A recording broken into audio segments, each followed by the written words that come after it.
morning, good afternoon, good evening, and welcome to Bitcoin and Beyond. I am Melanie Carstens, I'm your host, and every week here on Bitcoin and Beyond, we explore ideas, people, and creative work shaping Bitcoin culture today. If you enjoy the show, please support independent Bitcoin media, link in my bio. You can also share, like, subscribe, and do all those sort of things as well. Would appreciate it. As always, this conversation is for informational purposes only. It is not financial advice, specifically coming from me, the more you get to know me. Okay, so today's episode is storytelling in the Bitcoin era. And I'm joined by someone whose work spans feature films, theater, cinematic poetry, immersive art, and digital culture. And he's one of the most multidimensional artists working today. You may know him for his portrayal as David Hockney in the HBO series MINX, for his award-winning screenplays, including modern art, or for his immersive installation work. Laurence Fuller, welcome to the show. So good to have you here. Hi, Mel. So good to be here. Thank you for having me. Yeah. Okay. While I was doing research, I just couldn't believe how much you've done in your career and how much you are doing. And like I said, how multidimensional that you are. So I kind of really want to touch on all the pieces that make up Laurence Fuller. So bear with me as we move through it. I'm fascinated by it, even as far as your dad, who I was watching an interview with him earlier today as well. So really fascinated. So let's jump right in and start off with what I mentioned, the actor, Laurence Fuller, playing David Hockney at the moment in the miniseries MINX. So this is a very iconic role, right? And the transformation, when I watched it, I had to check a couple of times to be like, because obviously we've met before on camera, is that Laurence? So how does that happen? Talk to me as we normally speak to sort of visual artists here. This is a very exciting conversation for me. How does that happen? How do you go from this Laurence Fuller to that to that David Hockney? I mean, I think some roles, and in this case, David Hockney was just kind of destiny. I'd been writing this the screenplay about my late father that you mentioned in a very generous bio, and David Hockney was a good friend of my late father, and they did a lot of interviews together, like this. Wow. Different documentaries and different books as well. And so I'd studied David Hockney for years, and he was sort of in my bones, or as soon as it came through, it was an audition tape I got. And it was still during lockdown, or at the tail end of lockdown, that I'd shot the audition tape. And I think the production values of the tape itself were a bit shoddy. I mean, I just shot it in my apartment on my iPhone, when usually pre-COVID I would do audition tapes, like go to a professional studio and they had lighting and everything. But in this case, it was with an iPhone. I had to do it quickly, and there weren't I think there weren't tape shops open at the time, so I had to do it quickly, and I put on some glasses, and some, he had a certain way of doing his hair, so I tried to do that. And the tie, and I think I'd seen so much Hockney already that it was just somewhere back there in my subconscious. It was already, I had already had an impression of him enough that it worked, and they had no idea when they were casting it, and the director told me they had no idea that I had any connection to me, or that, you know, this was maybe a good role for me. They just liked what I did, I guess, in that sort of brief self-tape. And while I was talking to the director, he was sending me, you know, documentaries of Hockney at the time, which was the 70s. And he was sending me like clips and, you know, stuff to study. And I sent him back one, and I was like, what about this one with my late father? This might be a good one to study too. He was like, what? And then, you know, he felt that magic so as well. incredible. Right. What a story. Oh, sorry, I'm just absolutely like trying to wrap my head around the fact that this is almost a family friend, and serendipitously it comes around all these years later, unbeknownst. Yeah, and I had never been told, oh, you look like Hockney or anything like that. You know, to be honest, they had to put a wig on me and big glasses and stuff in the show, so I looked totally different. But somehow the role was destiny. And I think there are just moments of destiny out there that you can't really control, however much you might want a role. Yeah. And, you know, however much, like, there are roles out there in the ether that, you know, you might try and get. Some parts just come to you. So I mean, for the most part, I've learned that lesson, I think, at this point, and now I'm just completely leaving that aspect of my artistic life to destiny. Yeah, but I mean, that is a good way to look at it, because sometimes no matter how hard you try, you may not get it, and you may not try and get it. That's how life is. I actually heard an interesting quote.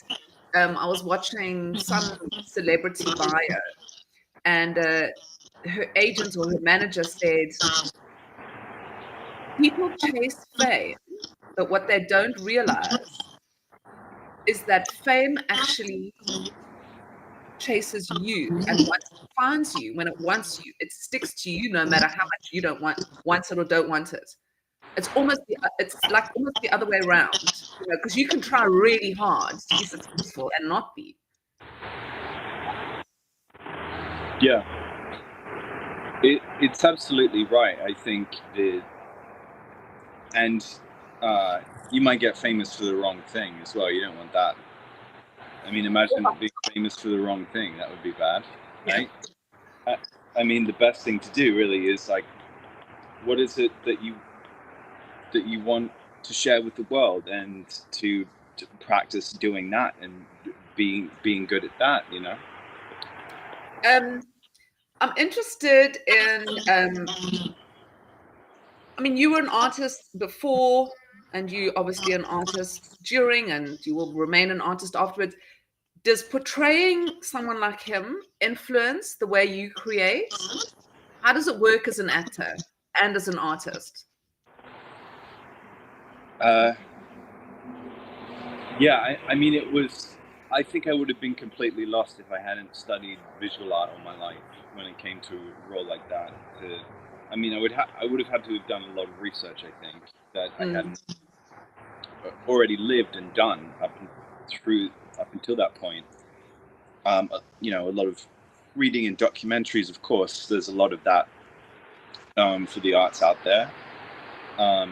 You can get a keyhole into the world, but at the same time, it's such like a niche. It's hard to know, like, what are the good things to read, like what is the right thing to read, and what is the stuff that's really going to get you closer to the truth. Yeah. And that's an interesting aspect of art too, that it's you know, each contributor to the culture has such a unique point of view, and each individual has to find their own point of view and what makes them unique to that bigger picture. which is wonderful. The deeper you go into the world of fine art, that really becomes the fun of it, you know. Yeah. Understanding all the players and how they're making their moves and how they're coming to their conclusions about the human expression. But even with an actor, I mean, you say you had glasses on and you put a wig on, but it's so much more than that. You know, it's so much more than visual transformation.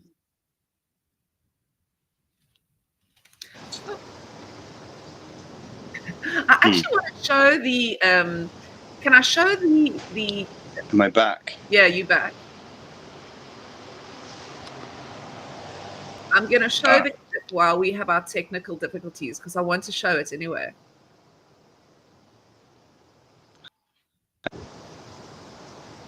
Oh shoot.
Let me get you back on. How cool is that? I want you to Can show you hear me that. again? Yeah, I I can can't hear you. hear you. You're frozen on my screen. Okay, well, I am. Let's have a look.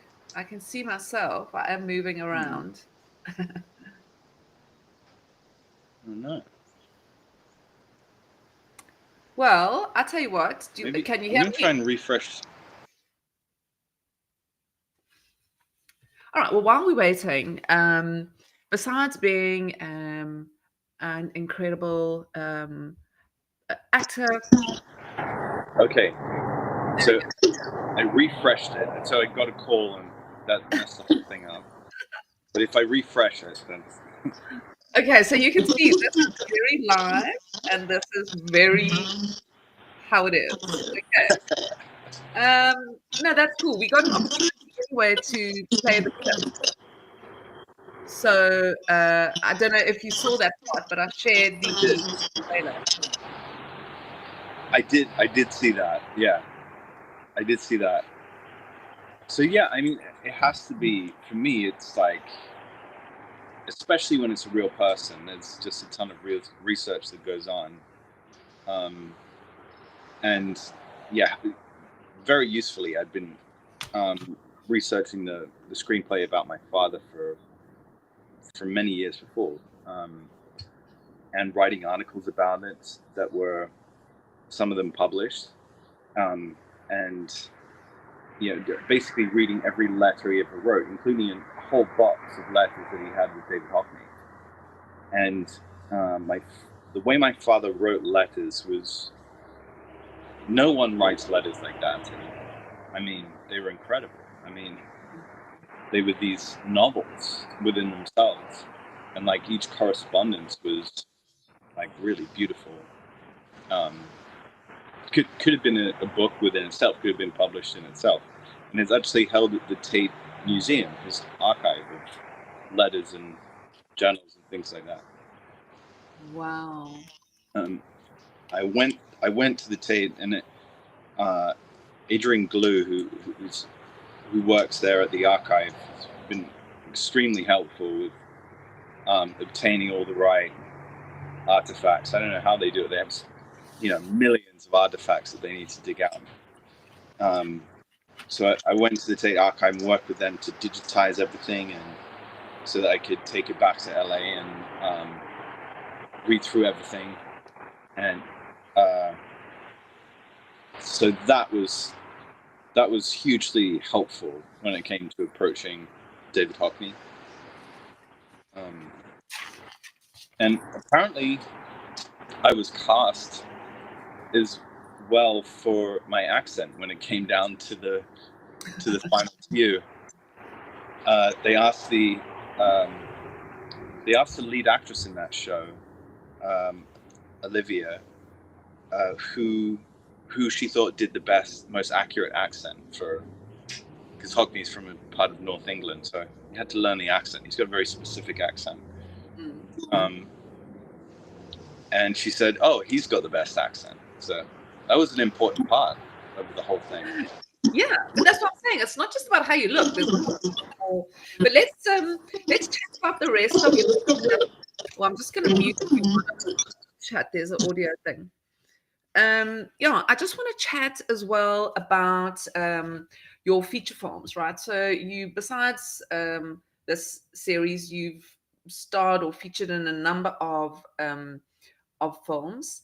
I've picked up one, Echoes of You, which got incredible reviews. So I just want to chat about sort of your favorite out of those, your favorite role, and why it was your favorite role, and whether or not that also. The reason I'm asking you all these questions is because I'm interested in how your view of the world changes when you become these different characters, and how each of those kind of like work together to create yourself, who you are as an artist. And from there, I just want to talk about kaleidoscope, because to me, all of that you are, from your dad and the experiences, which I do want to talk more about your dad just now, right through to this kaleidoscope that I want to talk about shortly.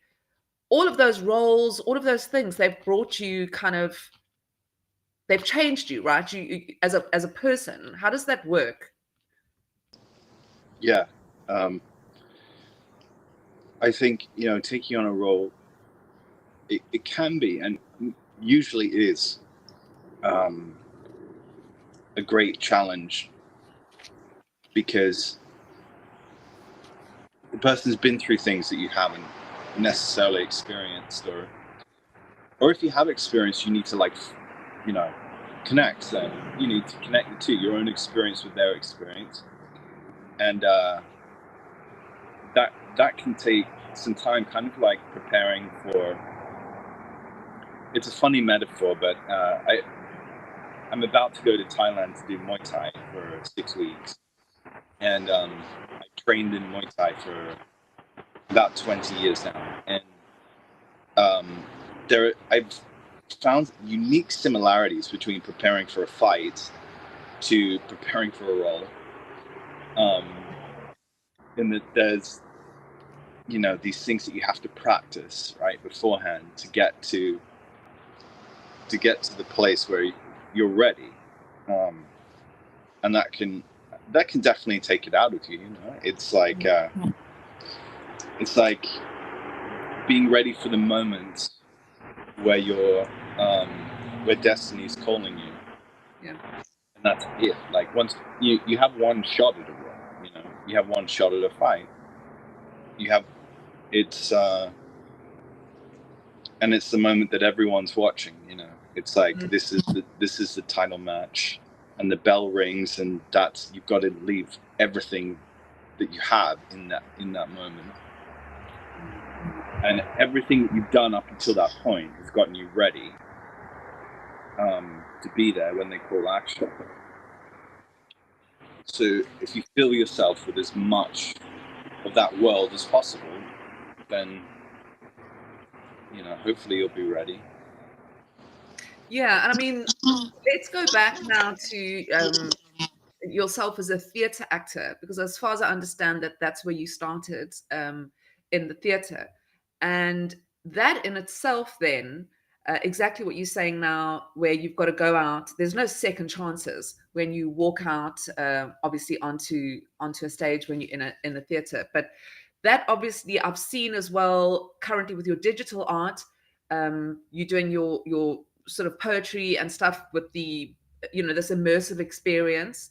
So the theater, how is that different to the camera? I mean, obviously, I know it is very different. And are those roles that you play similar to when you're in the theater as an actor?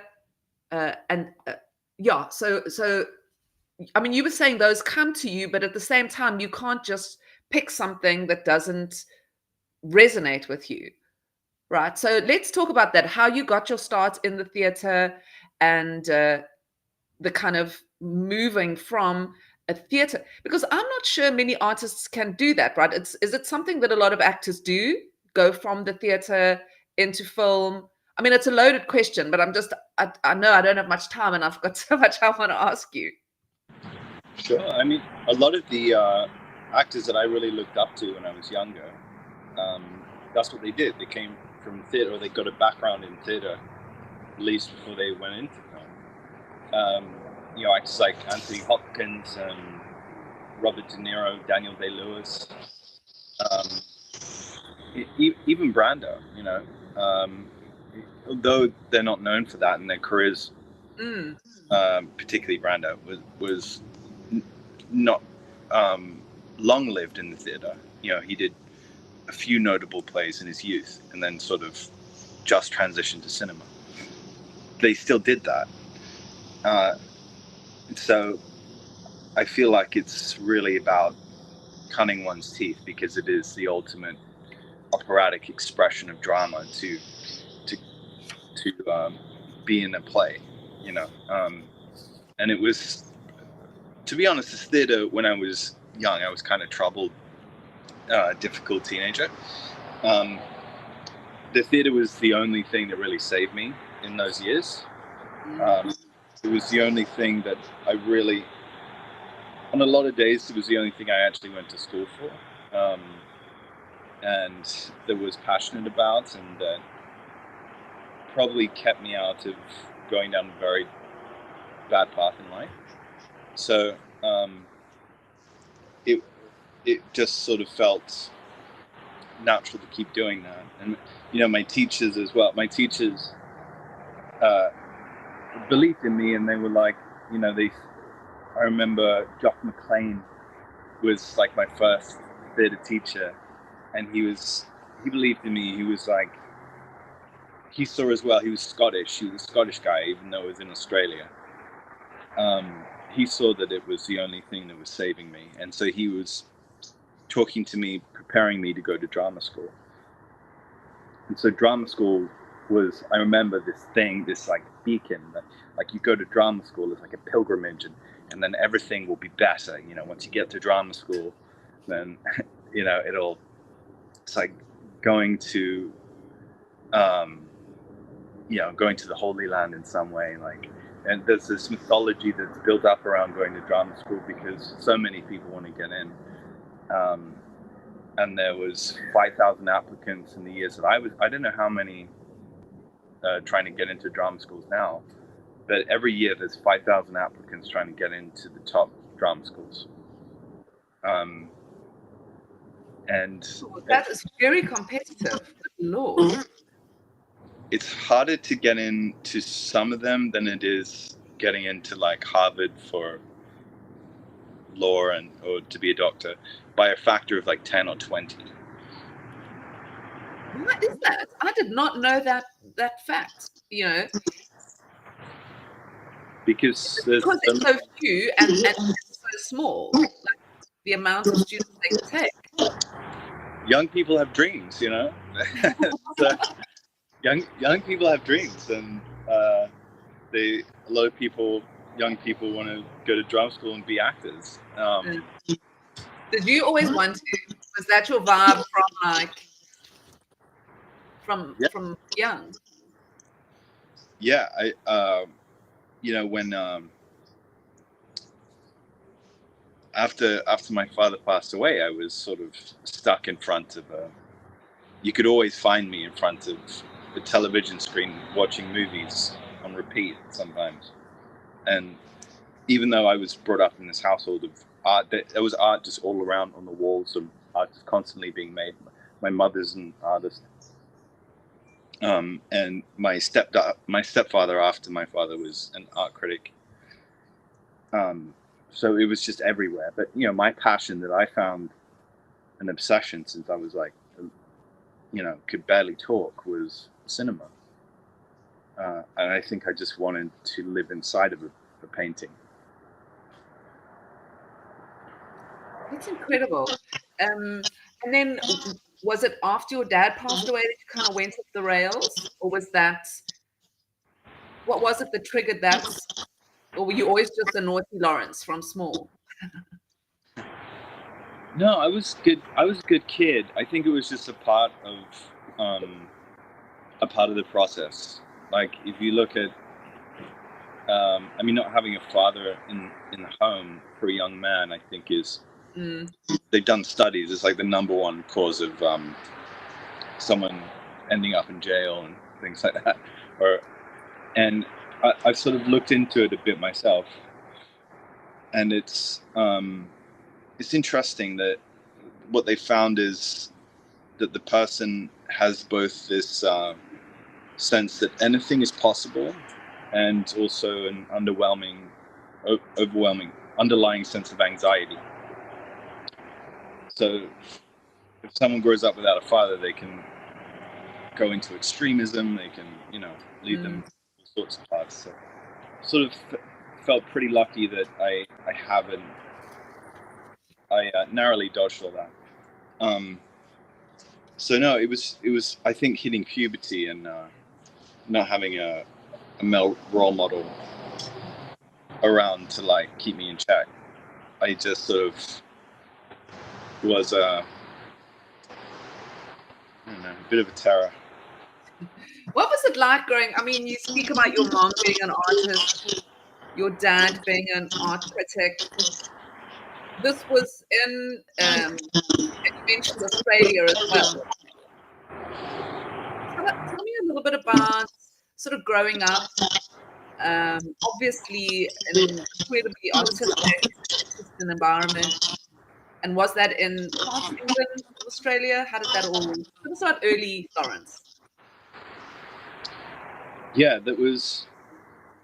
So when I was 7, my mother, who is Australian, she moved us, the family, to Australia from England.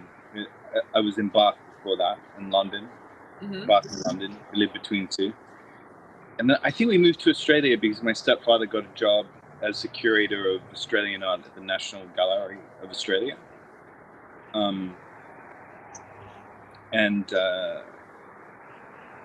So we moved to Australia for that. And Australia is a whole talk about becoming a different person. I mean, I had to completely change myself to fit in as a kid, to fit into school, because it's a whole different culture. I mean, British people are just very different from Australian people. And Australian has a much more ruggedness about it.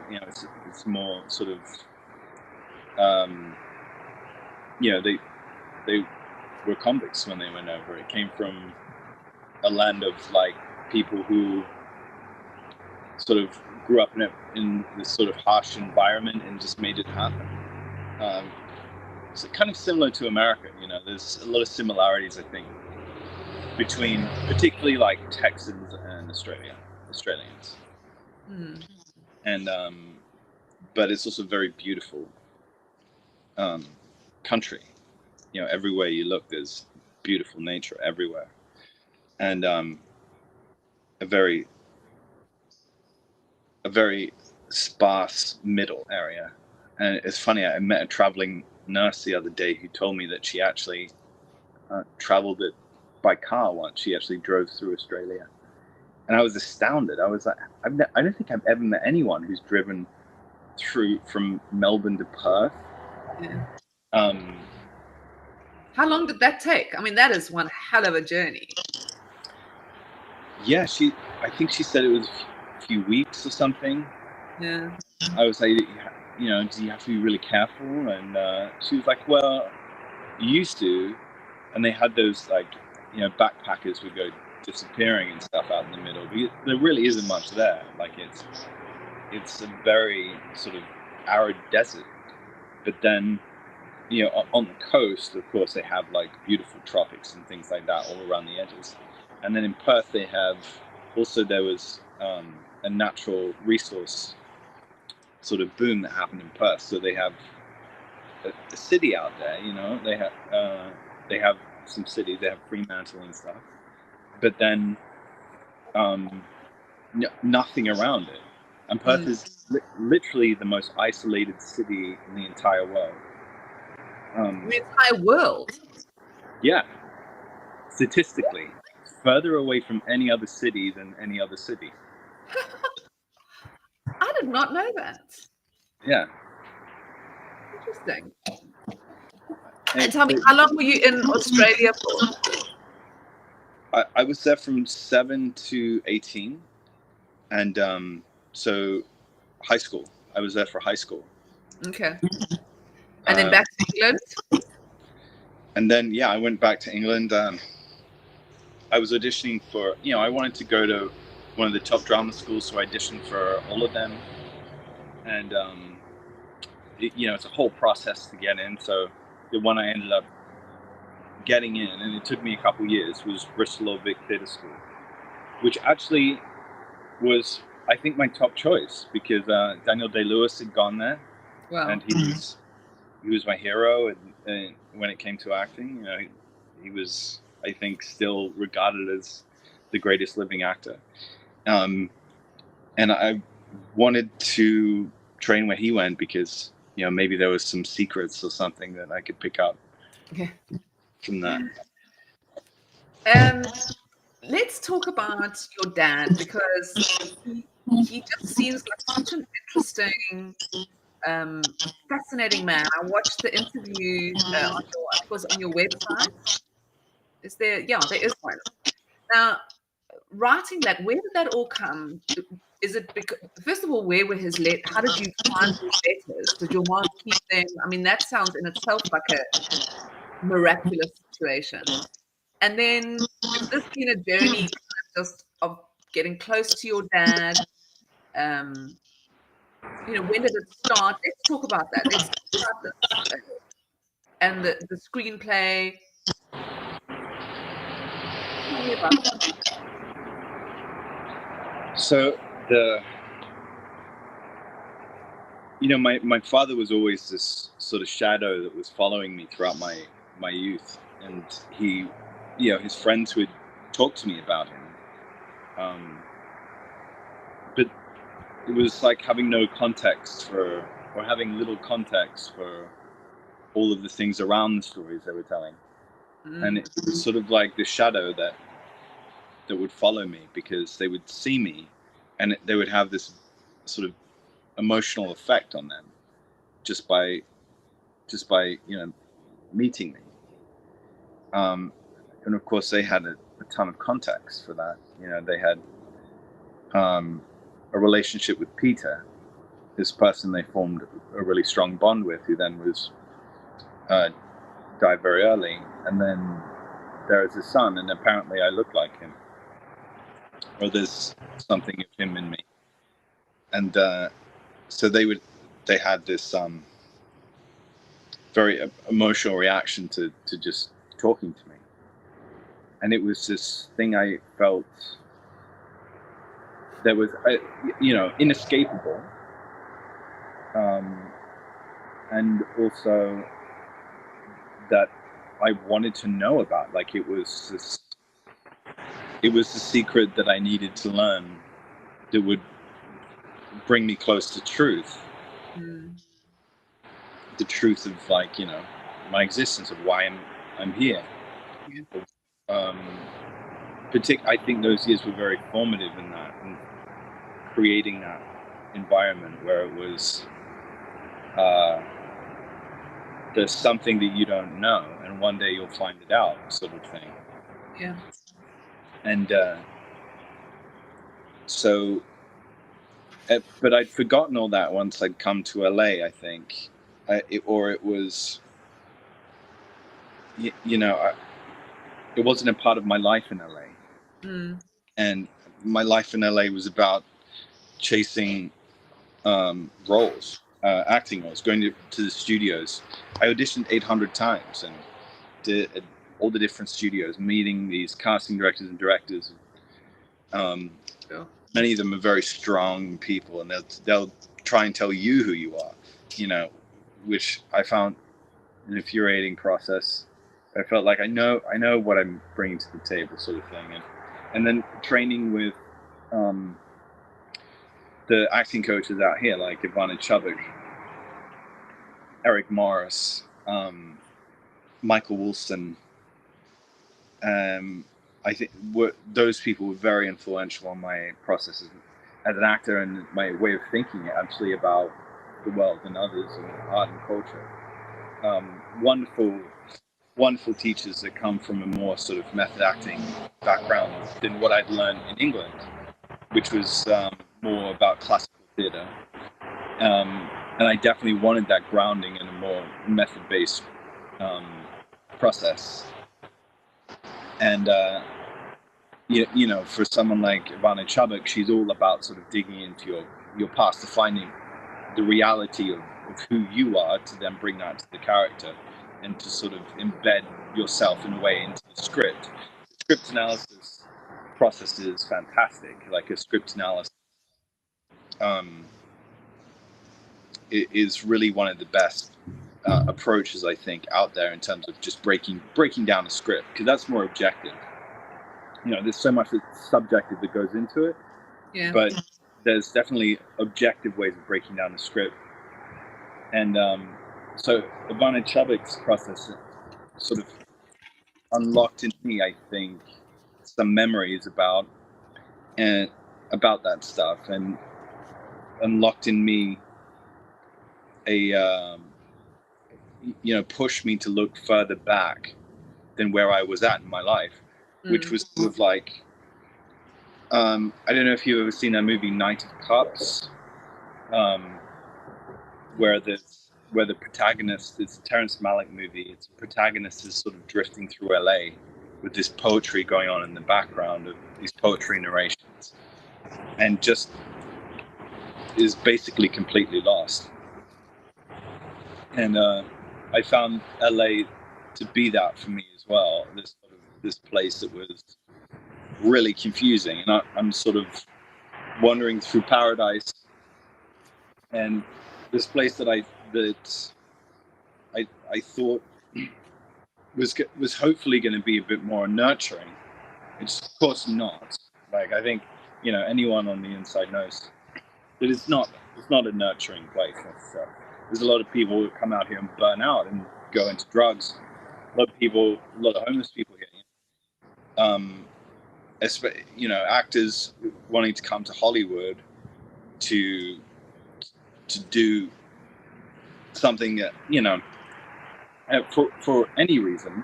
Yeah. I can't even imagine how cutthroat it must be. I mean, you're saying all those people who want to go to film school, and then they're all heading out to, it's slim picking of roles, and lots of people who want those. Now, I want to talk about your work as a Bitcoin artist. Just going to mute the mic there. I want to talk about your work as a Bitcoin artist. I'm going to show, you came to my attention with Kaleidoscope, and I just fell completely in love with it. I love the way you write. I love the words you use. I love the sound of your voice. I love all of those things. And then using AI, which I think it's got a lot of negative sort of press around it, and how it can be used for art. The first AI musician has signed a record deal with a big record label, but the woman who has created the AI herself is a poet, and so she's crafted this character. And when you see the artist's name, so say the musician's name is Jane, I can't remember her name, then underneath Jane, you will see the name of the poet whose words this singer is singing, but she's created this backstage footage.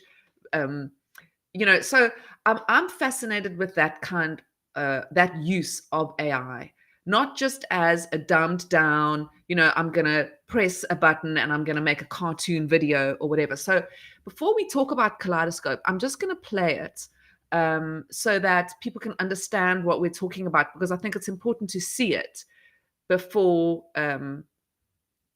we chat about it. So I'm just going to nip over to a screen share.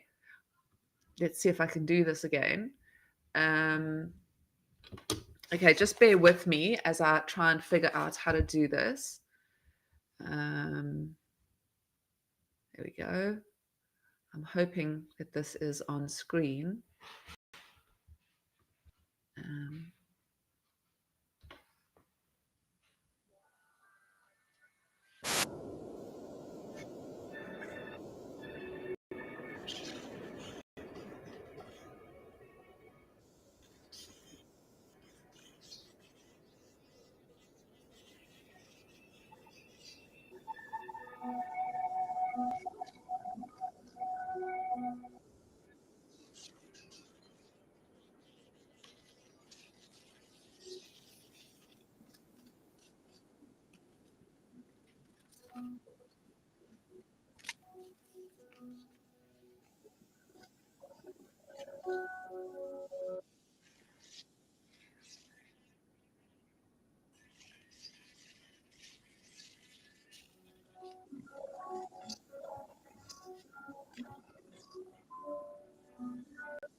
So beautiful. Let's talk about that. How did this come about? I mean, obviously, I'm assuming you've been writing poetry for a long time. How did the idea to do this come about? What is your experience with AI? Let's just talk a little bit about how these came about and how you create them. Well, I think it's a great thing that you interrupted me with that piece, because I think all that was building to my redemption arc, which is basically finding consolation in poetry and finding consolation that I guess a keyhole into art through my father's legacy, but his writings was really the thing that unlocked in me, first of all, consolation, something to live for. And I think the poetry just came out of me when I was reading through all that stuff. It was an intense amount of reading. To understand him, I had to read a lot of other writers too. I had to read some of Ruskin, a lot of John Berger, who his writings had a profound effect on me. And these art critics, especially of the 20th century, many of them were also poets. But this was definitely true in my father's case. He couldn't really get published or make a living from it, he felt, and so he just sort of weaved poetry into his art criticism. And he had a stack of unpublished poems that he kept in his drawer. And I thought that would be the same for me, honestly, as well. Like I thought that I was just writing poetry to get something out, or as part of my creative process, both as a writer, as an actor, as just a way of life. Which poetry that's really all it should be. It's kind of like it kind of has to just come out of you. You can't really just decide to become a poet, to be honest. I don't know what. I mean, I know people go to school and study poetry. No, isn't that weird? That's so true. Yeah, I think poetry just finds you. Yeah. You know, from inside of you, it just starts coming out. And then I think becoming a poet's more of a realization of, oh shit, I'm a poet.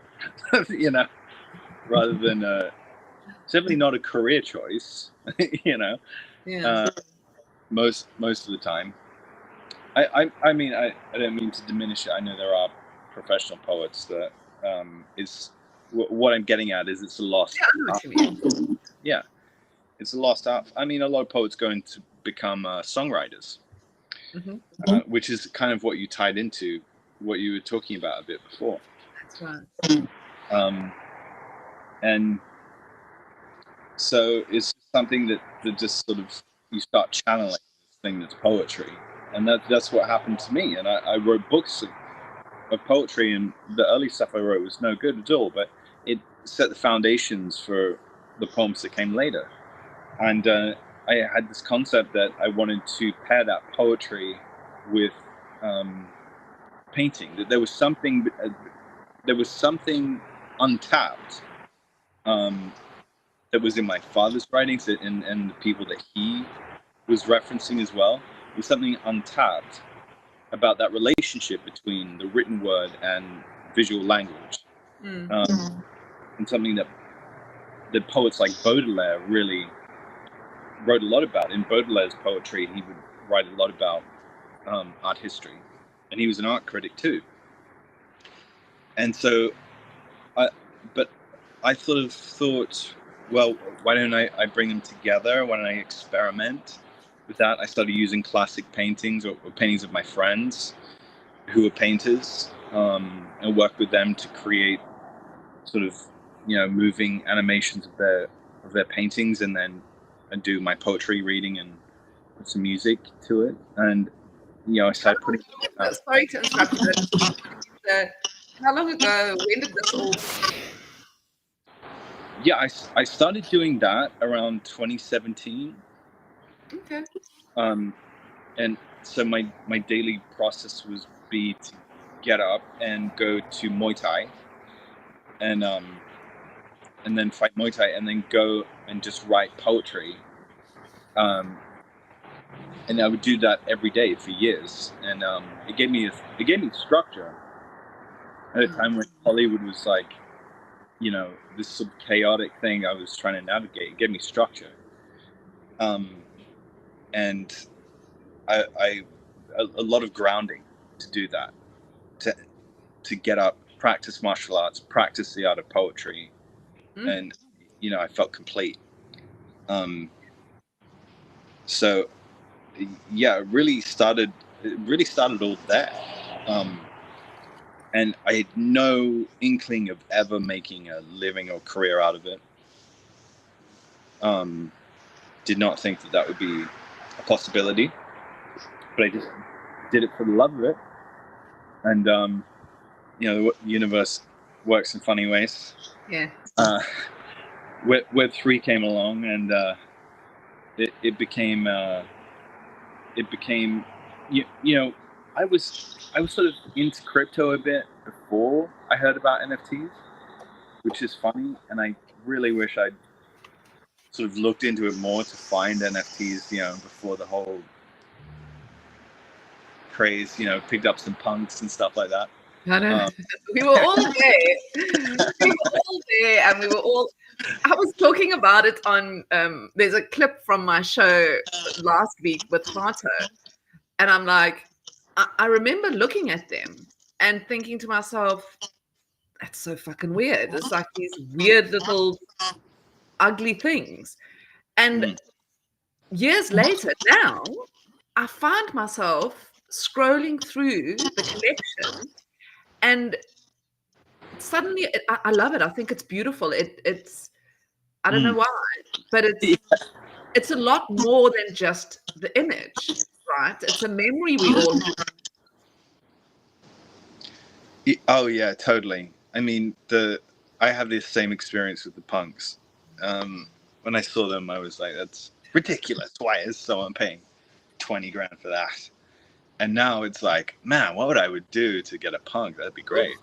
You know, I think the weight that they carry now, they have a certain they have a certain distinction about them, I would say. And there's so many great art collectors that wear punks as their PFPs. They're also synonymous with art patronage and distinction, so which is interesting. Yeah. Not all the time. Obviously, there's a lot of shit talkers on Twitter that wear them as well. But it's sort of, it's also notable that a lot of museums are taking punks into their permanent collections. Things like that. So this is an interesting part of the culture of Web3. It's, I think, from the outside, doesn't. I think to a lot of outsiders doesn't make sense, right? But What do you think your dad would say about it? He would have hated it. Really? Oh yeah, he would have.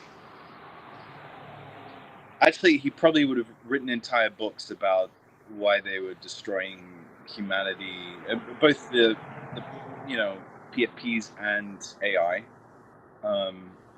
He would have written books about why it was the devil. He spoke in very biblical terms, so he would have made it out to be the devil for sure. But what do you think about? Sorry, carry on. What do you? Yeah, exactly. I would have argued against that. I would have said that he's missing something in his point of view, which is the capacity to reimagine aesthetics from, beautiful aesthetics from art history, from the classics, from the past, from the sort of aesthetics that he loves, to reimagine them in a completely new way, in a way that wouldn't be possible otherwise. And to harness this technology to experience more immersive beauty. And not as something that would just replace the traditions of art that he loves so much, in painting and sculpture, but to be another facet to it. How did you learn to create so beautifully with AI? How difficult is that? Because, well, I mean, I know how difficult it is, but let's just explain to people. That is not an easy thing to do. I think it's just filling yourself with museums of art, like going around museums, going to art galleries, going to these places where beauty is honored. And there are many in the world. Churches can be places of great beauty. I remember my mother took me to a lot of churches in Italy when I was a kid, just to see the beauty. Nature. But like knowing beauty when you see it, when it comes across your path,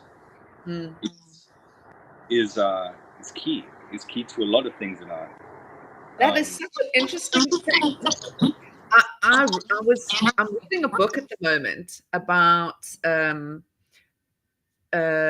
what are we going to become when AI when creativity, you know, AI can reproduce all sorts of, or anything creative. And it's exactly what you're saying. It becomes the appreciation economy. So how do you appreciate beauty? That's what makes you human. Because an AI might be able to create the most exquisite things, but it will never be able to appreciate the beauty of what it's made. So that is such an important thing. I think you've said there, you know, because for time immemorial, that it was, you go and have a look at those, like the Sistine Chapel. I mean, there's a reason people go and stand there and wonder. You know, I've stood there myself. So I want to, what's interesting to me is how you actually create that work. I don't think people understand how difficult it is to actually prompt the AI to create that level of work, and what fine art to me it really is. Because you can open up any AI and you can create something, but you know, if you look at, you know, before you, I was just one of the only artists that I really was like incredibly attached to as an AI artist is Claire Silver. And then I saw your work and I was like, oh my goodness, here's a boy, Claire Silver.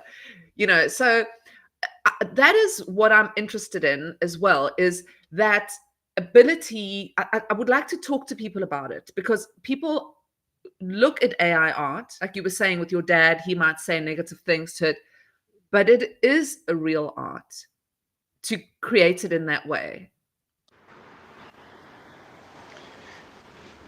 But thank you for saying that. That's very nice. The AI is to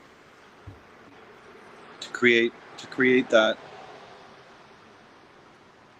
You know, I found it very helpful and very similar process to creating character in as an actor. To be honest, which is sort of funny. You know, you fill yourself with these references that can be, and most usefully from your own life. You know, if you look at the piece that you just showed, the protagonist character is taken from my likeness. I use a lot of photographs that I take myself in life, and if I use references like of painters, and I take them from, you know, public domain, previous generations, and things like that. So I really try not to intrude on, you know, living artists. So I take from classical paintings in my own life, and it is a lot of curating, you know, cutting away the chaff of a lot of what doesn't work, until you find that gem of something that's like, yeah, that's exactly what I'm looking for. Or like a director looking for a shot, you know, when he's and it definitely helps to plan, you know, in storyboard, like what it is that you're looking for, to understand. And for me, that's the poem. The poem is like my blueprint, my storyboard, my sort of laying down the architectural foundations of, okay, this is what I want to find, and then going about finding that, you know, like a director going to set and finding the shot, and finding the scene, and finding that within a whole slush of not what I want. Just being able to go, okay, that's the image, taking that and then animating it, until it's doing, you know, it's serving the story of the poem, whatever the poem is trying to tell as a story. Do you like, how long does, what programs do you use, and how long does it take? For anybody listening who looks at this and says, I'm a poet, I would love to do this, what would they use? What software would they use, or what AI what do you use? Do you, you know, I mean, most people just know ChatGPT. ChatGPT is a great place to start in terms of like finding information about what programs that someone should use, because it really depends on what they're trying to achieve. Okay. And there's many aesthetics, and different models have different aesthetics. So that is an important choice, which program you use. I mean, for still images, Midjourney is very comprehensive. You can do a lot of different things with Midjourney, which is great. They have a ton of tools where you can, upload photos and references and reference all sorts of things. Reference, previous prompts. I go back from years ago and use outputs that I created on very early versions of the Midjourney model, and then take aspects of those and put them in new ones. And you sort of start creating your own language. Actually, after a time, you start creating your own language, where it evolves from perhaps a simple idea or a simple reference that you want to use, or a simple aesthetic, and then it evolves into something which is more yourself, which has come out of, whether it's days, weeks, or years of refining. Okay, this is what I think is beautiful. And when it comes to animating, there's a number of different programs, and I use a combination of a lot of different programs. So I wouldn't put too much finer points on which program you use in terms of like it being necessary for the process, but there's a lot of different tools that you're able to pick up and create ultimately what it is that you want people to see, which is the final outcome, the artwork itself.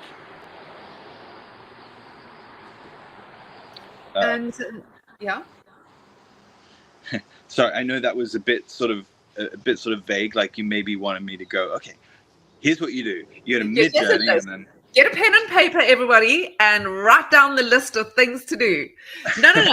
I think I mean, I understand that that's like asking an artist, which brand of paintbrushes do you use, or who makes your canvases. I mean, I understand it, but I still think that is great advice for people because I think there are a lot of people who don't understand this and who haven't been involved with it for a long time.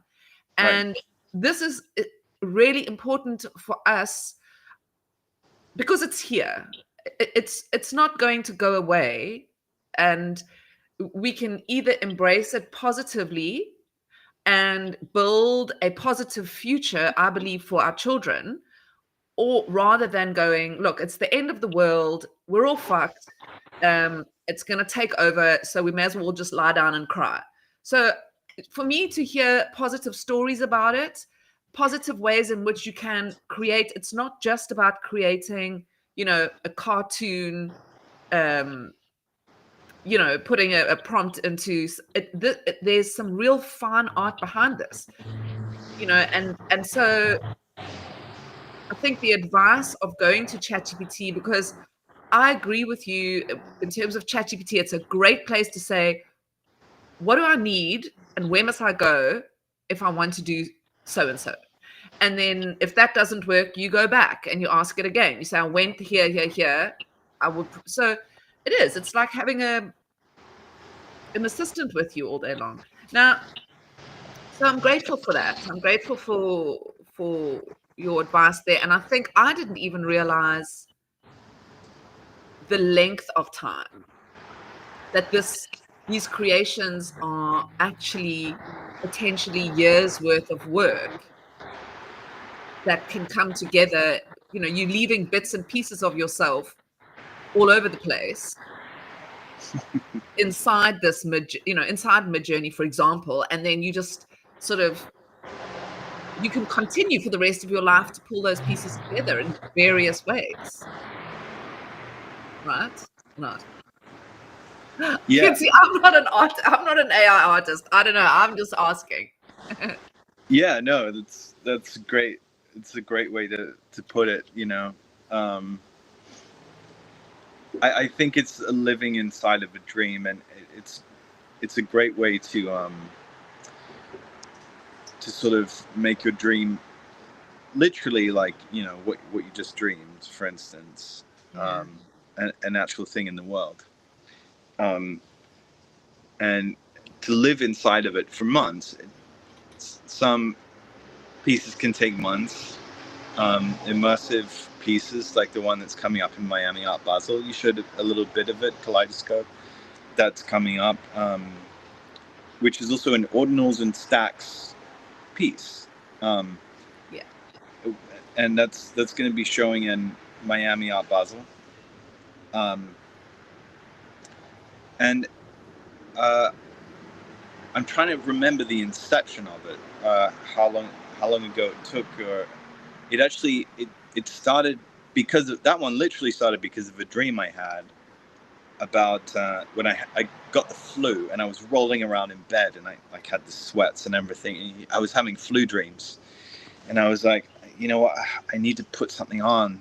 So I put on Stanley Kubrick's 2001, and I was like in and out of consciousness watching 2001, and it's sort of with my own memories and my own dreams, and I sort of woke up in a fever, and I was like, I have to read the book. And so I got the book, and Arthur C. Clarke's book, and of that sequence where Bowman, the character, is going through space, and there's all these sort of gigantic spatial structures that are coming up around him. It's incredible. I don't know if that. I think the book is really underrated. Like what he was doing in the book was incredible, and Stanley Kubrick at the time didn't have that much technology to work with. You know, he was working with a lot of just film effects with different colors and things like that. I was like, what if you could, you know, take that and this source material, and with new technology, you know, and what works of beauty could come out of that. So that was an influence. Like it was one influence. There were some others. Actually, a lot of influences from the past of me looking at through things, and you know, moments that really struck people, like you know, 50, 60 years ago, and thinking, how can you realize that now in a way that's like, you know, Yeah. how can you make that come to life now in a completely different way? And so yeah, that I think the whole process, and it's 6 different pieces, because it's, you know, multiple sides. It'll be at Nolcha Shows at M2 in Miami on December 4th. It'll be multiple sides of this venue, including the ceiling. Oh, So 6 are you different going to be pieces, and performing that the whole live? thing goes for 5 minutes. Are you going to be performing live during this at all? Or is it just, is your voice and visuals going to be, how's it going to look? Let's talk about the 4th. The 4th of December. 4th of December. Yes, I'll be there December 4th doing the live reading of the poem. Wow. And that's going to be great. It's going to be a great moment. The gentleman who commissioned the work, Seth Quinn, who actually helped me to make the whole thing possible, he funded my doing it through commissioning the ordinals pieces and stacks pieces. And he's actually a big stacks collector as well. I looked at his stacks collection; it's like 11,000 pieces. Oh, And wow. Okay, let's yeah, go, Seth. I love you, Seth. yeah. Seth I'm a big collector is a too. legend. You know, he genuinely loves art in a way that's really pure, and I think just a testament to the possibility of the space, to be honest. So He's he a wise man. funded. He's a wise man, and he's going to end up with some very, very. This isn't this the time. This is the time for collectors to be collecting those early Mona Lisas and whatever else that's flying around. Yeah, I think you're right. You know, I mean, we just saw the record-breaking sale. I mean, this is not Mm. to speculate. You know, I don't want to speculate, but we did just see a record-breaking sale of the Klimt work, which was the most expensive piece of modern art ever sold for 200 million. And you know, there was a time where Klimt was, you know, walking around as a living artist and making the work that he was and giving interviews, and exhibiting. Yeah. This is something to keep in mind. But anyway, not to speculate too much because that's not what it's about.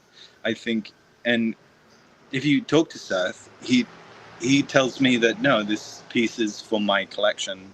That's what I purchased it for, and it's going to be in there forever. That's what he says. Yeah. So maybe his grandkids will benefit or something. Well, I think that is also a thing about the people collecting art now. I think there are very few people that are here to say, I mean, obviously we were talking about the crypto punks, that's a different story, but I mean, I'm talking about people who are collecting fine art. Everybody that I've met that's doing it is doing it because they really love art and they Yeah. have an actual physical I mean, I think I mentioned to you my wallets were drained recently and I lost my Bitcoin, my stacks, the whole tutti frutti. But they didn't take my ordinals or my NFTs and I was like, yes, because I can never get that back. I can never go back in time to that moment when I purchased those pieces. And I love them for more than the money. You know, it's the love of the art, you know. Yeah, I mean, I remember when you told me that when we first connected. It's a beautiful story actually of consolation. I think because like we're seeing now with this, the crypto market is in massive correction at the moment. Yeah. But then you see art collectors posting their works that they've acquired, and they're like, "But I have this, and Yeah. this is never going down in value." To be honest, they determine what the market value is of it. Nobody else does, and there are many factors involved into what contributes to the market value of an artwork. Mm. But beyond that, there is different, more significant value, which is the connection that they have to that work of art, and which markets can't touch. Mm-hmm. It's like it's almost it's bear proof in that way. It's sort of like, well, I can imagine these guys looking at their portfolios going, well, down 10 million today, but I've got the most beautiful work of art that I found on my wall, and everything's okay. Yeah. Well, that's the thing, you know, it gives you money is money. I mean, money's great. You know, it's what we need to go around. But I mean, if we didn't, oh, there goes Laurence again. Don't worry. What I wanted to say is if we had to choose between if money had no value and art had no value, which one would you choose? You would choose art because it's beautiful to look at. So I think there's a beautiful emotional connection that we can't discount when it comes to art and the value that it has. Um, what I'm going to do now, we are winding down, and I will have a look and see if what Laurence can get back on here. Um, but yeah, I kind of just want to talk a little bit about provenance and Bitcoin art and what it means for art going forward and why it's so important for people who are kind of tuned in and wondering. Okay, yes, it is a digital image, right? But it gives us a sense of eternal provenance by putting it on Bitcoin. And if Laurence gets back, his collection, he mentioned Stacks.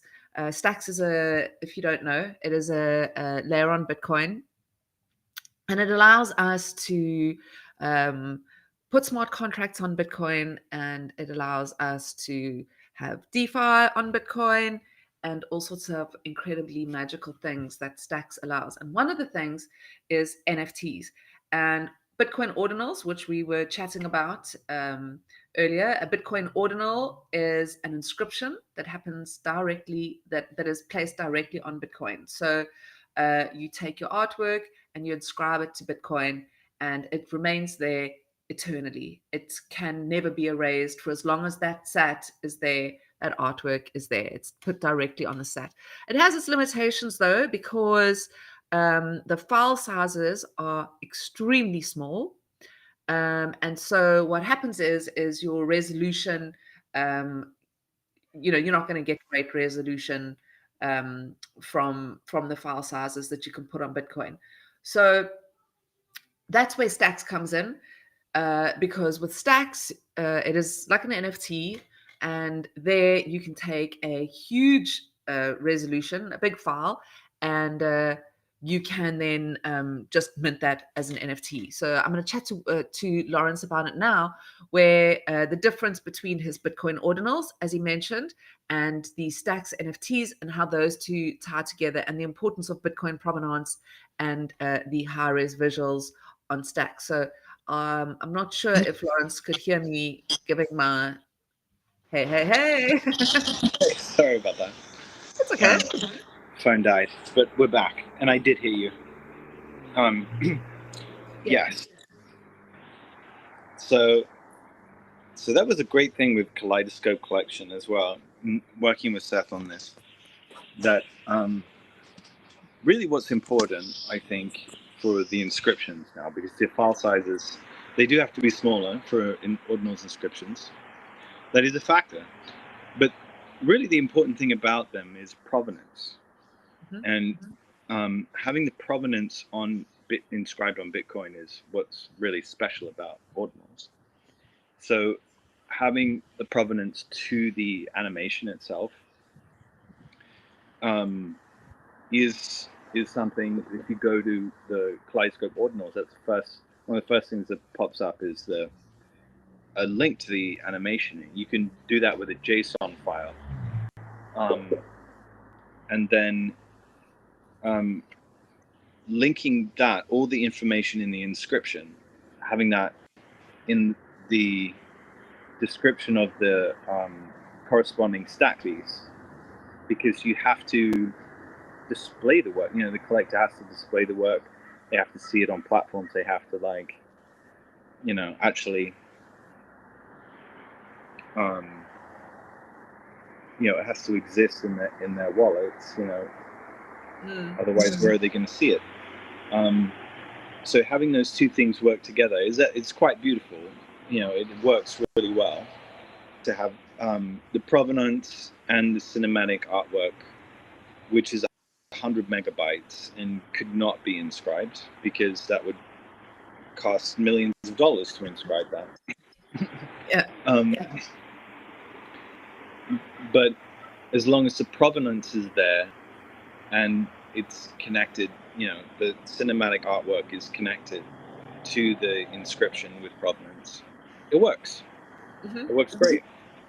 And because it's on Stacks, it's all still within the Bitcoin network, and that's actually exactly what Seth wanted when he commissioned the work for me. He wanted it to be on Stacks. He wanted it to be within the Bitcoin network.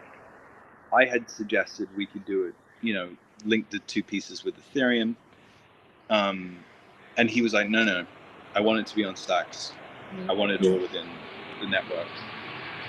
So yeah, that's how it came together, and it worked great, because when ordinals first came around, I really wanted to participate, but I thought there was this limitation of file size. My work would never be a good fit for that, until this sort of solution came to mind, and it works great.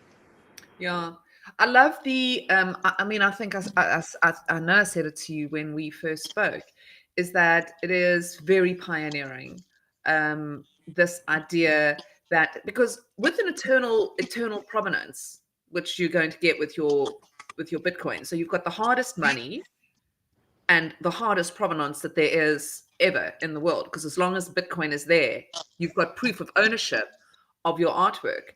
And I think one of the flaws that with NFTs is the fact that it is still on IPFS, which means if something happens to that smart contract, as we know, we've seen it with Ethereum, with a couple of smart contracts going tits up, and then it's like a big rush on what do I do with my art? Or some people even just losing collections. Whereas with your Bitcoin provenance, that says, okay, I own this piece of work, and I'm connected to the artist in a way that is also eternal. And so whatever happens, it can not be basically, yes, it allows you. What I'm trying to say is, if the Mona Lisa got burnt in a fire tomorrow, that would be the end of the Mona Lisa. But Right. with your Bitcoin, you already know with stats that it is purely the visual. It's not the provenance. So it's this beautiful way of separating them, allowing you to play with the technology and yet still keep that very pristine, beautiful provenance. Do you understand what I'm saying? Does that make sense? Yeah. Yeah, I mean, absolutely. Provenance is everything in the traditional art world too. And when I first heard of NFTs, I was like, my God, this solves so many problems that are around in fine art. Obviously, I participated in fine art collecting, a lot with my background, and I went to Christie's and Sotheby's and these auction houses, and have picked up a lot of old master prints from them. I have Goya's, Rembrandt's in my collection, and that's hundreds of years of having to trace the provenance of these different artworks. Provenance is everything when you go to an auction house and you have, a Mona Lisa-esque piece of art history. That's the first thing that they have to check, and they have to check it, from many different angles, because fraud is a massive problem. That's right. And you still deal with human error, no matter in real life provenance. You can check it from a million angles, but you're still relying on human error, and that's why this pristine provenance with Bitcoin, it's just immutable, Yeah. I mean, you can't fake it because it doesn't lie. It is immutable. Yeah. It takes away that human sneakiness aspect, except if you get your wallet drained. But they can't lie about that, because it's like the ultimate form of signature. I mean, you could tell a lot in the past from a signature on a piece, like, oh, is that the right signature, and they could study it. But still, you can fake that. Somebody could get really good at faking a signature and do a Picasso doodle on a napkin. Exactly. Which he did. I mean, it would be a nightmare. And I know there's people that do this because he did this many times. But Picasso used to pay his bills with doing doodles on napkins. It would be a nightmare trying to get provenance for that. Imagine. No, it's a Picasso, I swear. Yeah. We talking about that. There's my husband is an artist, I've mentioned, so we kind of involved in the art scene here in South Africa, and we had a housewarming party, and we had pretty much no furniture yet in the house, and we were having what we call a braai. It's like, cooking food on an open fire, like a barbecue, but like you make a fire and you make your steaks or whatever. And this very well-known artist was at our house, and he was messing around. He had a few drinks, and so he pulled out a piece of charcoal fell on the floor, regardless of how it was, but he had a piece of charcoal in his hand. So he jumped up on a chair and he drew this massive Birdman on our wall. It took him like a fair amount of time, okay, because that's what he was doing. Everybody was like oohing and ahhing while this was happening. Anyway, we rented the house out. We moved to London and we rented the house out. And the people who moved in there were like, listen, a couple of years, they were like, can we paint the house? And I didn't even think. To me, it was the most obvious thing in the world. Like, don't paint over the massive signed drawing on our wall. They fucking painted over what was a priceless, massive. Can you believe it? They painted over it. It was just like, what did you think that was? Yeah. We laugh about it to this day. Well, not laugh. I mean, what can you do? It's like having your real life wallet drained. It's like somebody, but yeah. So that's like a pretty much like that napkin, except ours was a massive, like 3-meter thing on our wall. Yeah. How crazy. There's a lot of artists make installations like that.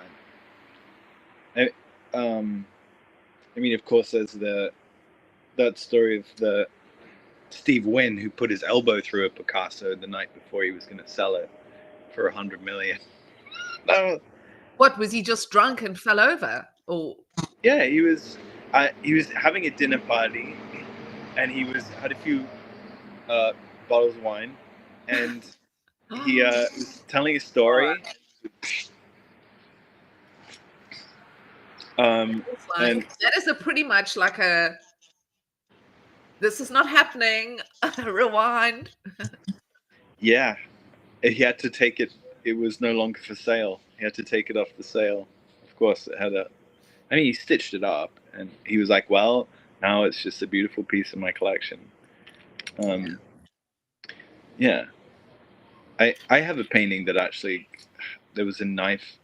I'd bought it from somebody who had inherited it, and I bought it from, it was an artist that I really love called Brett Bailey, who's an Australian painter, and we were digging the staples out the back of the frame, and this is as he was selling it to me. Then I just see it put a knife through it. It's such a big canvas, though. I was getting a good deal on it. It was such a big canvas, we could stitch it up, but you can still kind of see it. But I mean, they do. We've had a couple of paintings damaged, moving them around with my husband, moving to exhibitions and stuff. And they do such good jobs. It's not like they take like, cotton and sew up the hole. It's like, it's pretty much, with that a bit of oil on it, you can't really tell. But we sometimes sell those works because they're still online. And people still buy them, but obviously just at a massively reduced. What do you think about real world? Do you think we're heading to a time where like people who create, because obviously we're going to have people who create purely digitally, right? AI and that sort of stuff.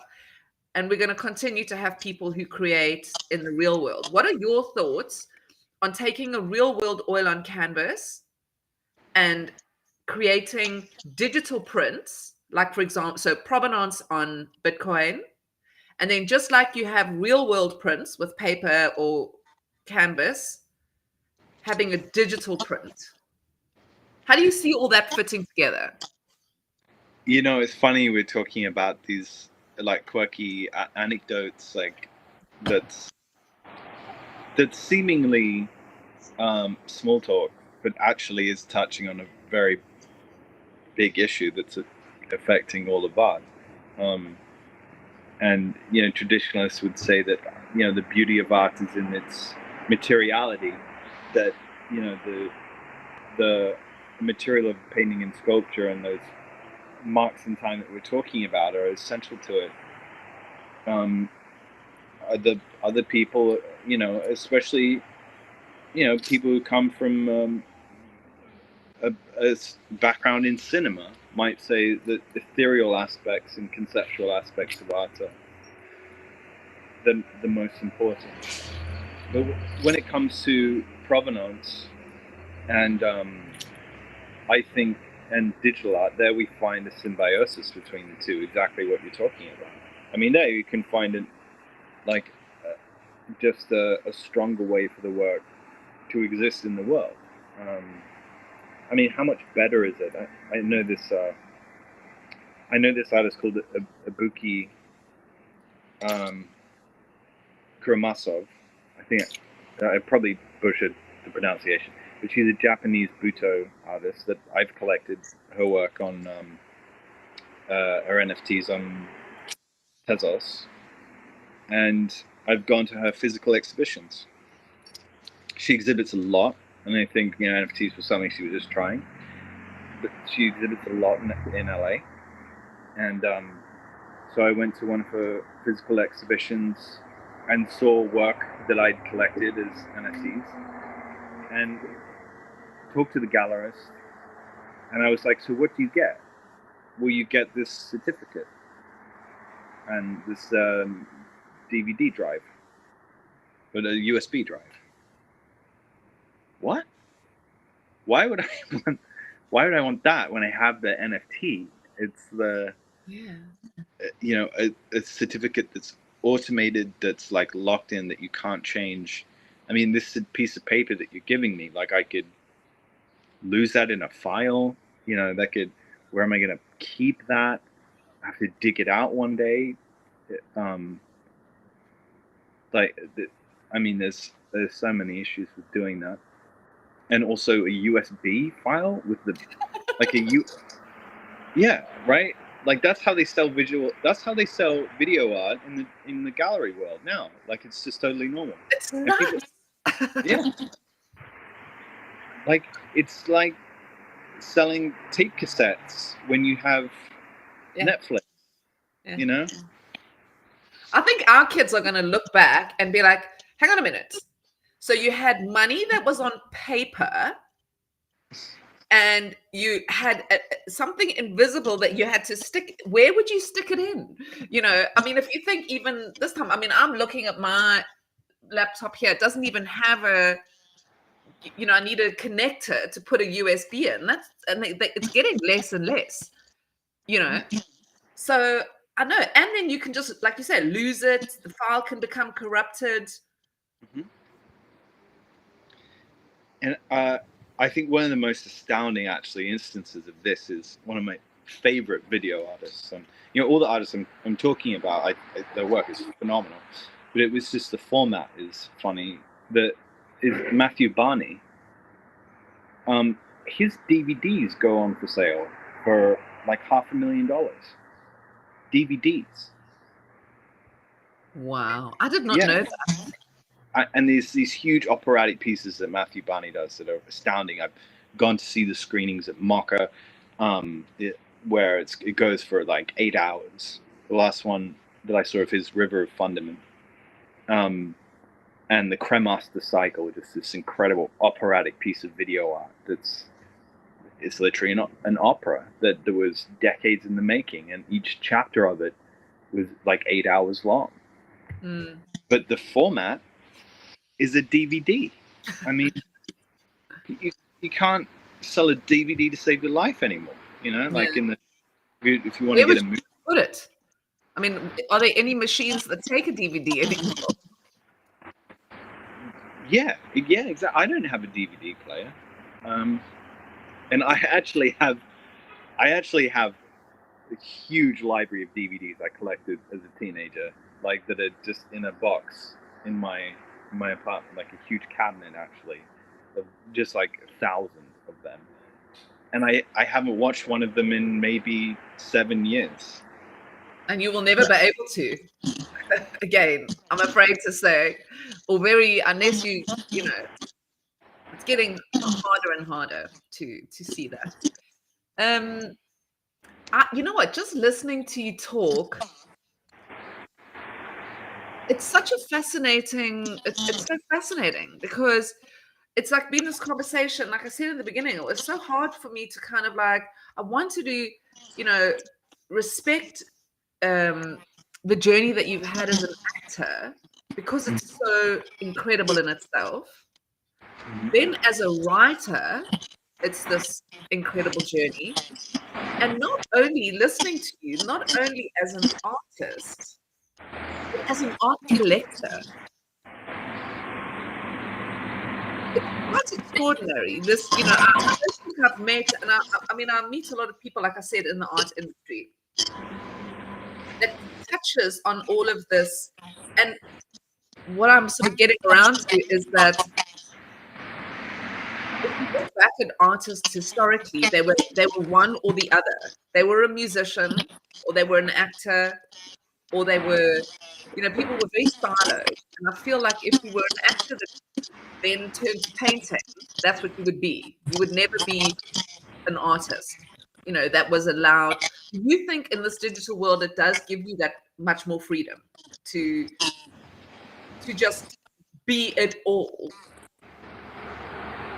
I mean, now more than ever, I didn't think there was ever a period in time where it was more useful to be able to do these different things and bring them together in a single expression of self. Yeah, I'm talking of the landscape of social media, multimedia art, where lines are being blurred constantly when it comes to formats, mediums, ways of expression. They're coming together, and what is ultimately important is the individual, what the individual is trying to say with that. So and it's funny that you made me think of my first short that I ever did. It was called Possessions. I wrote it. It was about an art collector. It was about my experience as a young man art collecting, and it was about and this was something I made in 2009. Bear in mind, I was like fresh out of drama school, 19 years old,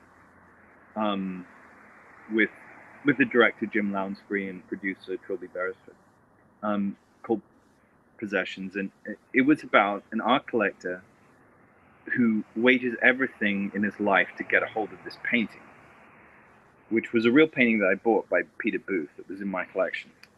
He wages everything in his life to get a hold of this painting, and then ends up ripping it to shreds, like the physical painting. He ends up ripping it to shreds with a knife. And then over the course of the film, you see how he's gotten to that point. Yeah. And then at the very end, you see that he's discovered something else in the ripped up shreds.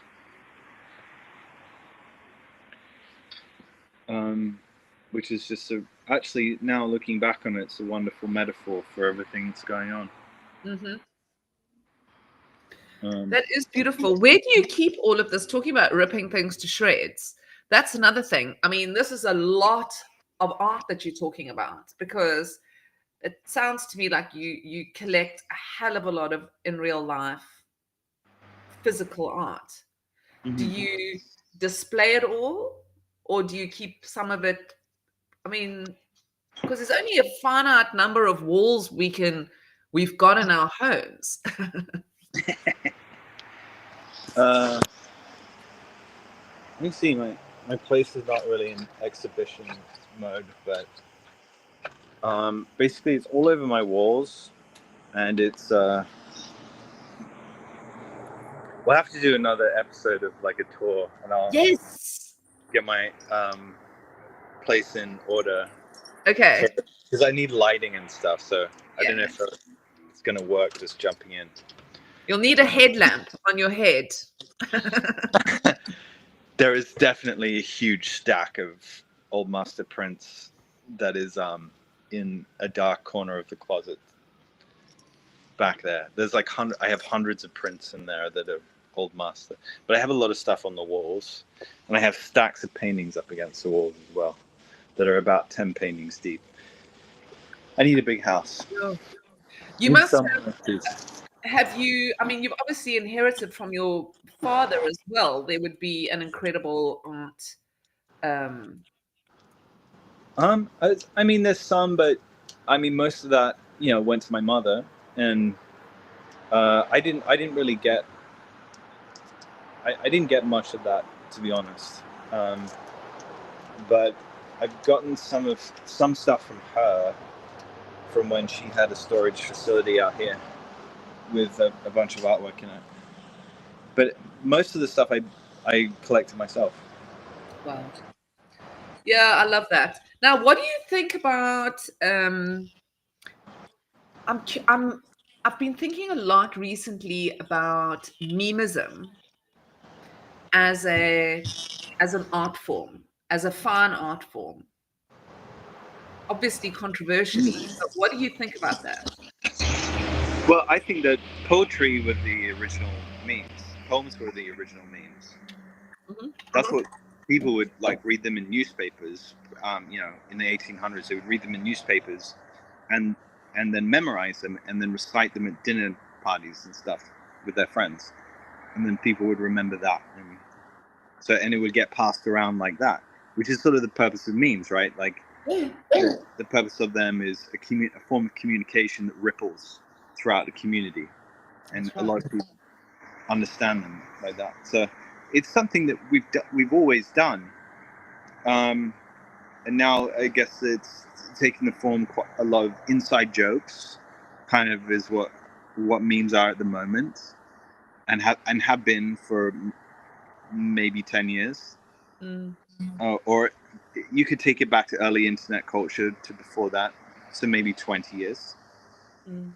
But I think it'll evolve again into other things as well as jokes. There's a lot of people use political language within the memes at the moment, which gives a sort of edge to them, which is kind of interesting to have, political ideas that can be sort of subversive, if they want to be, coded into something funny. That's, it's interesting. I think there's something to it. It would be great to see more beautiful memes. That's what I would love to see in the world. More beautiful memes. Yeah, I just find it, because for me, if you look back in history, the story of humanity is told through the art that we see. As we look back, that is our evidence as human beings, is the art that we leave behind. And this culture, this is about memes. So we need to record them because they do tell a story. Yeah. Well, they absolutely tell a story. They do. Yeah. Yeah, and I guess any language to be lost completely would be very sad. Yeah.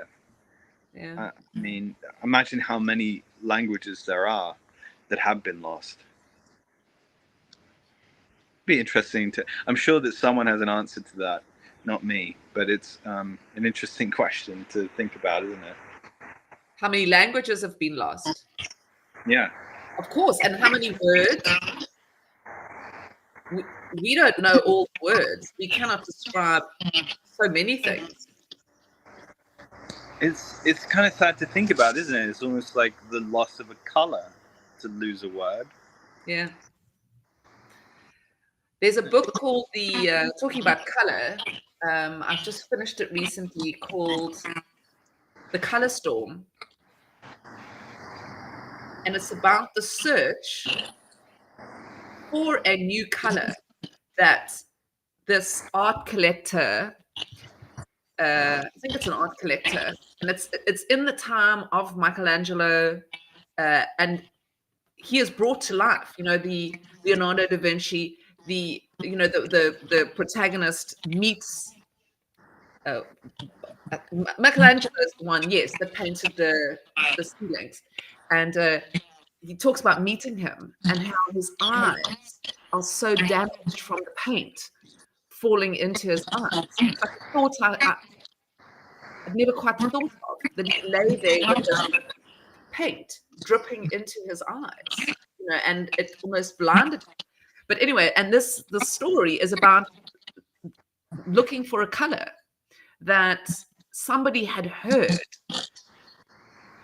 existed, and this collector wanted a painting with this color in it. And these artists all kind of go on this journey of who can find this color. Fascinating idea. So that speaks to this idea of lost words and lost colors. But Yeah. Beautiful. Yeah, I think that there are colors that are there are colors that are very rare, that are in very rare pigments and things like that. That I know that artists that throughout centuries have gone and sought out to put in their paintings, and that I think that now it's almost like things like colors or things that that you use to create art when it comes to digital art. The seeking out is kind of a seeking out from within, like a pilgrimage to a place to go and exhibit. Like, for instance, with Miami coming up, going to exhibit that is going to be like a pilgrimage for me. And then going to Thailand for 6 weeks to practice Muay Thai is something I'm doing to inspire new poems. yeah. For sure. So I think it's like with digital artists now, it's a lot of soul searching and going out into the world to find something new within. Yeah, because I mean, that's what you've made me think. Do ideas dry up when you stop? Yeah, they must. I mean, ideas do. They dry up if you're not feeling, or if you're not moving, if you're not pushing yourself to try new things. Even if you're just still existing in your same existence, it's hard to think further into it. I mean, look, there are limitations to it. I wouldn't go that far. Let's just say that they just dry up. I wouldn't go that far because, of course, there's limitation when you get into routine. It's like, you're getting into routine, but at the same time, I didn't understand why people do drugs. I didn't know. I know people enjoy drugs, like love to do them, and I have nothing against other people doing them. I just personally, like, existing for me is such a trip.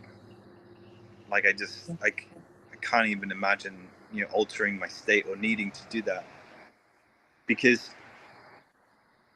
this garden, for instance, I see this garden every day, right? It's part of my routine.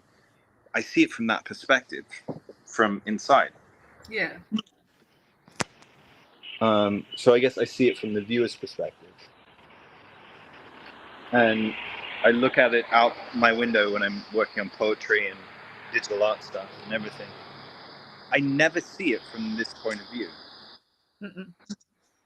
Seeing it from this point of view, from the camera to over here, and seeing it this way. Yeah, I see you in the garden. You will never see yourself in the garden. No. I see you in the garden. It's a funny little thing, isn't it? But like, completely different experience from the same garden that I see every day. Yeah. I always I've mentioned before, my husband's an artist, he's also a musician. And when I watch a show, I don't have like much of an I don't have the same feeling that everybody else is watching it, because I am kind of in this, is there going to be is something going to go wrong technically? How is he feeling? How's the audience doing? And I've forgotten, I look around at all these people, like having this incredible emotional experience. And I often think to myself, I wish I could just not know him and just walk in and see what this was like, because I have no idea. It's the same as an artist looking at their art. I mean, you also, isn't that beautiful? Yeah, you can definitely put down a piece for some years and come back to it and ago. Oh. Yeah. Anyway. All right. Well, I mean, we were supposed to talk for an hour, and it's been 2 hours. And I think we could carry on for the rest of the day. So we'll definitely have to have a part 2 with you inside your apartment. Great. And we'll call that At Home with Laurence. We're just already booking it. All right. Let's wrap it up with, what are you most excited about and what are you most scared about or concerned about when it comes to the kind of work that you're doing with AI, with technology? I'm most excited about telling more stories. I'm most excited about getting more ambitious with the scope of the stories that I tell, and hopefully, maybe, fingers crossed, doing something that's never been done before. And I'm most afraid of, with the work that I'm doing. I mean, I think it's a similar, fear that I suppose everyone else has of, like, is this, it's both a fear and a knowledge. I think everyone is probably thinking, is this going to make me redundant? Is this going to make the individual redundant? And also a knowledge that it's not, that the individual is as unique and as special as ever. And this is another way of expressing that fact. So, yeah, I would say somewhere in there is what I'm concerned about. So what keeps me comforted about that. Well, the wheel didn't make our legs redundant. The camera didn't make art redundant. Excel didn't make accountants redundant. So hopefully this won't make us redundant. Yeah, no, I run every day, so yeah. The wheel hasn't done its job yet. No. There's me and my analogies. All right. Well, let's wrap this up. It's been such fun talking to you, Laurence. Yeah. I appreciate these amazing 2 hours that you've given me. Thank you. And Eli, thank you so much for having me, and you great questions. It was really, I can't believe it's been 2 hours. So it flew by. Yeah, it did. Hey, right. Well, yeah. Thank you for and you know what? We've also, I feel like I've just skimmed over your career. You know, I feel like we could have like literally an episode per thing that you've done with your life, because you've immersed yourself so much in it. Would you like to just also, just before I say goodbye, I kind of just want to, give a shout out to Miami and the 4th of December. And let's just shill that for a minute. Head over to you finish my sentence for me. Yes, thank you for reminding me. I should definitely chill. December 4th, Nolcha Shows in Miami at the N2 venue. It's going to be kaleidoscope. You're going to turn the entire venue into a kaleidoscope. It's a huge venue. I think there's 50 different screens. And it's going to be during Miami Art Basel. And so to get tickets, head to Nolcha Shows. And I think it's pretty easy to, go through there and get a ticket on their website or on Twitter, Nolcha Shows. Yeah. You are going to be performing live. Performing live. I think that happens about 5 p.m.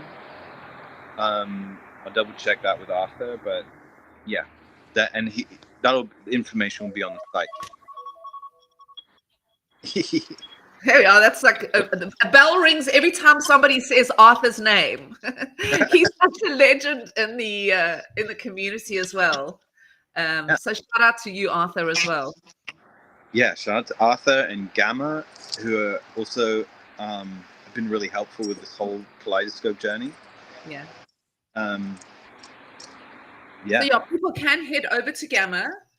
If you do want to have a look, if you do want to sort of, what is in terms of kaleidoscope, is that an ongoing sales if people are interested in investing in your art? Do you want to just also, I think let's just talk about that as well. I got a bit distracted talking to you.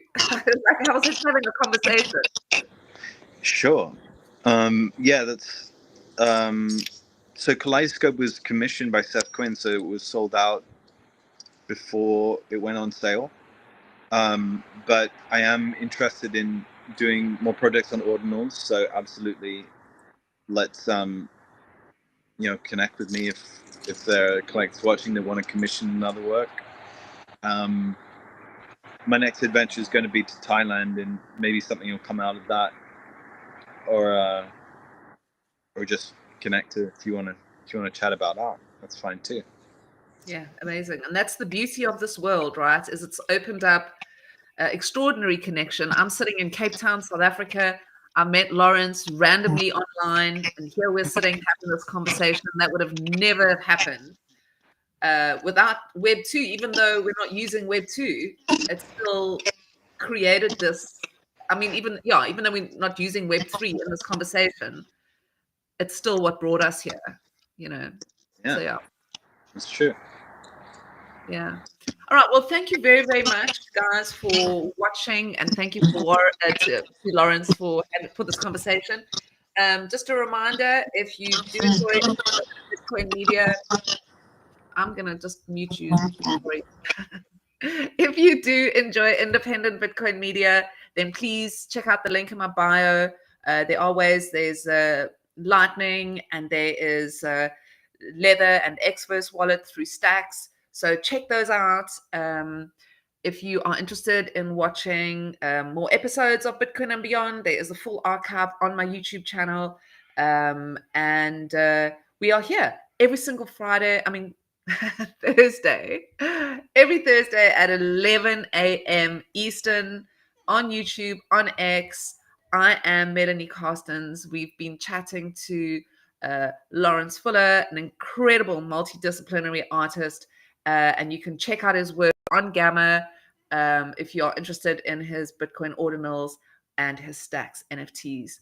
Laurence, you have a beautiful day further, and I will be chatting to you on screen and off. Thank you so much, Mel. Have a beautiful day indeed. Take care. Bye.